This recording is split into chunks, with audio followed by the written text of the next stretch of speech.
On a serious note, can we talk about your brother Everett, who died in prison in 2019? Yeah. And after he served 30-year sentence that allegedly he did not commit the crime. Right. What are your thoughts on prison reform? Where do you think we should go from here? Well, it's critical. Look, my mother, my poor, blessed mother, 84 years old, there in Detroit, my brother would have to call collect. It's a boondoggle and a scam in some ways, let's be honest, as the old people say, a big money racket. Yeah. But at the same time, it rests upon the backs of black and brown people. I would go to a mostly white area where the guards are, getting a job and a paycheck because of prison, and the warden is getting a job because of the prison. So, a lot of the commerce of imprisonment rests on the backs of black and brown people. I think prison needs to be reformed for all human beings.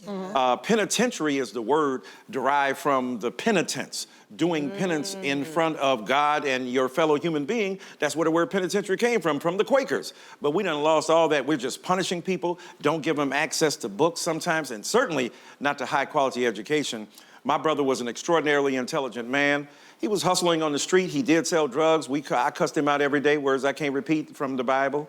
Okay, it ain't the Bible. It was from the concrete Bible that I carried with me. So the thing is that we argued about that, but he became a Muslim, Moorish Temple, Science of America, a priest in their tradition, and we were able to talk and think and build, and I miss him daily. What a beautiful, intelligent man. Yeah, definitely. Last year, too, Brother Dyson, George Floyd's death had sparked all of this protest and outrage, and now it seems as if we're at business as usual. Oh, absolutely. What can we do to keep the process going from what happened with all those protests?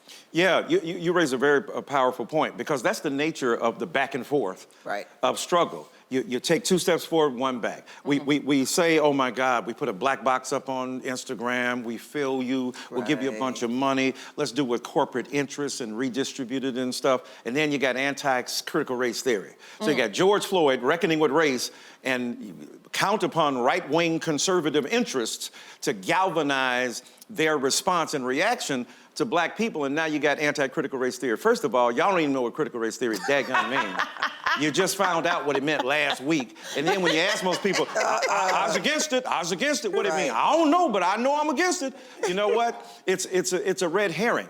Generated by a young white guy, very slick, looking at the anti-racist literature, Christopher Rufo, looking at the literature, said, oh, what's common to that is critical race theory. This will make a powerful wedge issue for the voter. So it's an evil genius, but it's evil.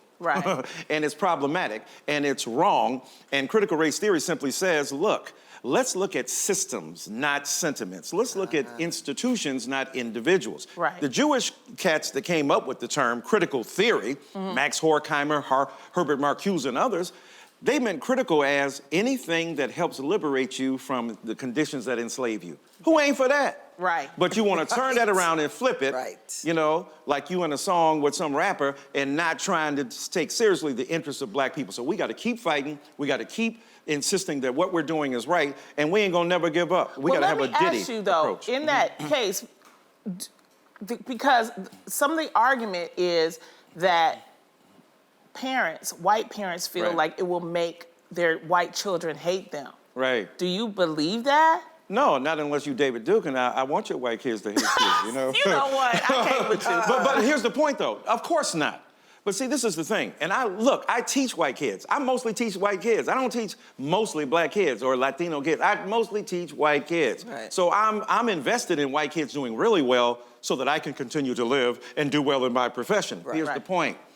You're talking about white kids suffering. What about the black kids who have to hear this madness every day? What about the black kids who have to grow up? Martin Luther King Jr. said, how do I explain to my child that they can't go to Funland, Six Flags, the clouds of inferiority forming in their mental sky? Somebody tell me about that. What about young black kids who are seen to be older than they are? Tamir Rice, 12 years old. They roll up on him and shoot him within 2 seconds. How about that kid? So let's be concerned about white kids and black kids and indigenous kids and kids of all colors. If you ain't too young to suffer racism as a black kid, you're not too young as a white kid to learn about it. Amen.